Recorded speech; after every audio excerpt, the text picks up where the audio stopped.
মাত্র কয়েকটা সবজি থাকলেই বানিয়ে নিতে পারেন মজাদার এই রেসিপিটা। তো এখানে নিয়েছি আমি লাউ, পাকা মিষ্টি কুমড়া, চাল কুমড়া, পটল, আলু, সিম এবং কাঁচা মিষ্টি কুমড়া চোষাসহ বরবটি, গাজর।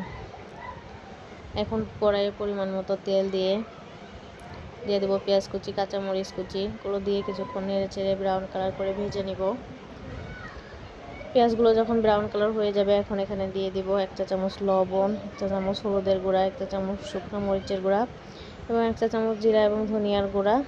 এখন এখানে দিব ব্লেন্ডার করা আদা 1 চা চামচ, রসুন বাটা 1.5 চা চামচ দিয়ে ভালোভাবে নেড়ে চেড়ে একটু পানি দিব। তো পানিটা যখন শুকিয়ে তেল ছেড়ে আসবে, তখন এখানে দিয়ে দেবো কেটে রাখা সবজিগুলো দিয়ে কিছুক্ষণ নেড়ে চেড়ে ভেজে নেব। তো কিছুক্ষণ রান্না করার পরে এখানে সামান্য পরিমাণে পানি দিব সবজিগুলো সিদ্ধ হওয়ার জন্য। তো ঢাকনা দিয়ে সবজিটা রান্না করে নেব। সবজি থেকে পানি শুকিয়ে গেলে এখানে দিয়ে দিব কিছু পরিমাণে সাদা তিল, দিলেও পারেন না দিলেও পারেন। তো দিয়ে দিব কিছু ধনিয়া পাতা কুচি এবং একটু গরম মশলা গুঁড়া।